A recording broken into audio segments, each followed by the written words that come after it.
कर्म करे किस्मत बने, जीवन का यह मर्म, प्राणी तेरे हाथ में, तेरा अपना कर्म, तेरा अपना।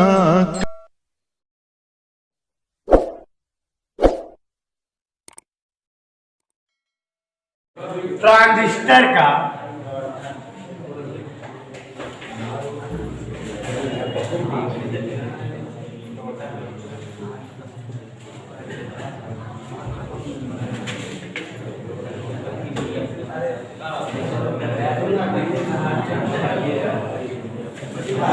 प्यारे बच्चों, ट्रांजिस्टर का परिपथी संयोजन ध्यान से सुनिए और बहुत मस्त टॉपिक है, समझिए, परेशान मत करिए, ध्यान दीजिए। 2 मिनट उधार मांगेंगे। ट्रांजिस्टर का परिपथी संयोजन, अगर बेटा कोई एक परिपथ हो इधर और कोई एक इधर परिपथ हो, माने आई हैव 2 परिपथ, 2 परिपथ हो, दोनों परिपथों के बीच अगर हमें किसी ट्रांजिस्टर को जोड़ना हो, अगर हमें 2 परिपथों के मध्य किसी ट्रांजिस्टर को जोड़ना हो, व्यवस्थित करना हो, तो हमारे सामने एक प्रॉब्लम आने लगेगी। प्रॉब्लम यह आएगी कि हमारे ट्रांजिस्टर में 3 टर्मिनल होते हैं। अगर जो है ट्रांजिस्टर में कोई 2 टर्मिनल होते तो जो इनपुट परिपथ है उसके जो है इनपुट सिस्टम से जोड़ देते, फिर आउटपुट से जोड़ देते, काम चल जाता। लेकिन यहाँ हमारे ट्रांजिस्टर में 3 टर्मिनल है, इसलिए जब हम ट्रांजिस्टर को 2 परिपथों के बीच संयोजित करना चाहे तो हमें प्रॉब्लम होने लगती है कि हम कैसे जोड़ें। हमारे पास तो 3 टर्मिनल है, यहाँ तो 2 ही टर्मिनलों की रिक्वायर्ड है, एक टर्मिनल खाली रह जा रहा है।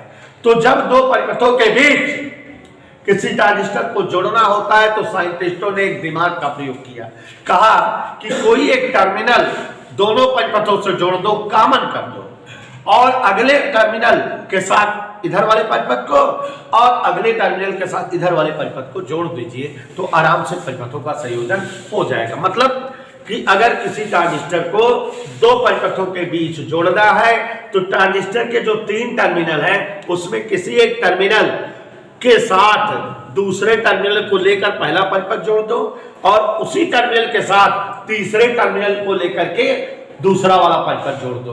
माने अगर ये 3 टर्मिनल है तो ये टर्मिनल कॉमन कर दो, इस टर्मिनल और इस टर्मिनल के बीच पहला परिपथ और इसी टर्मिनल और इस टर्मिनल के बीच दूसरा परिपथ जोड़ दीजिए। कहने का मतलब जैसे ट्रांजिस्टर में अगर 3 टर्मिनल EBC है तो सपोज करो B कॉमन कर दो, तो B और E साथ लेके पहला परिपथ जोड़ दो, फिर B को C के साथ लेकर दूसरा परिपथ जोड़ दो। तो इस तरह से एक टर्मिनल कॉमन करके दोनों परिपथों को 2-2 टर्मिनलों के बीच करके जोड़ दीजिए और जो कॉमन टर्मिनल है उसे जो है अर्थिंग भी दे दीजिए, भू संपर्कित कर दीजिए, और इस तरह से जो है हमारा ट्रांजिस्टर 2 परिपथों के बीच जुड़ जाएगा।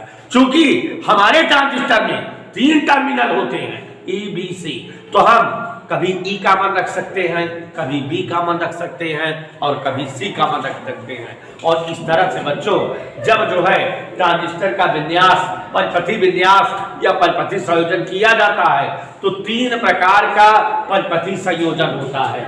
एक होता है कॉमन बेस कॉन्फ़िगरेशन, उभयनिष्ठ आधार विन्यास, उभयनिष्ठ आधार विन्यास मतलब इसमें जो है क्या कॉमन होगा, आधार। उभयनिष्ठ ट्रांजिस्टर के 3 विन्यास है, उभयनिष्ठ, ध्यान से देखिए, आधार, ध्यान से देखिए, विन्यास व्यवस्था, उभयनिष्ठ आधार विन्यास व्यवस्था माने ट्रांजिस्टर का आधार वाला टर्मिनल, यशपाल, आधार वाला टर्मिनल ट्रांजिस्टर का कॉमन कर देंगे। उत्सर्जक है टर्मिनल, यहाँ संग्राहक है। तो अब बेटा उत्सर्जक और आधार के बीच एक परिपथ जोड़ देंगे, मान लो इनपुट परिपथ है, किसके किसके बीच जोड़ दिए इसको, उत्सर्जक और आधार के बीच, और दूसरे परिपथ को किसके किसके बीच जोड़ देंगे, आधार और संग्राहक के बीच। और इसको अर्थिंग भी दे देंगे। और यह व्यवस्था क्या कहलाएगी? उभयनिष्ठ आधार विन्यास व्यवस्था। जब पूछा जाए उभयनिष्ठ आधार विन्यास व्यवस्था क्या है?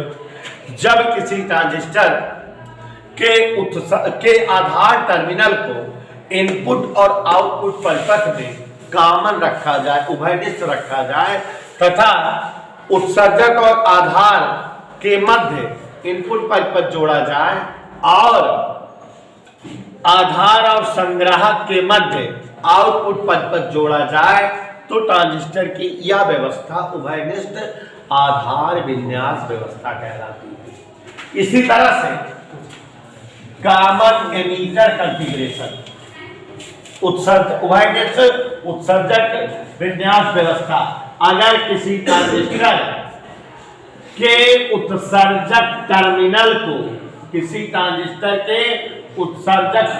को इनपुट और आउटपुट परिपथों के मध्य उभयनिष्ठ रखा जाए, आधार और उत्सर्जक के बीच इनपुट परिपथ को तथा संग्राहक और उत्सर्जक के मध्य आउटपुट परिपथ को संयोजित किया जाए, तो यह व्यवस्था उभयनिष्ठ उत्सर्जक विन्यास व्यवस्था कहलाती है। बहुत ही भारतीय बताना चाहते थे, लेकिन आप लोग चाहते नहीं सुनना।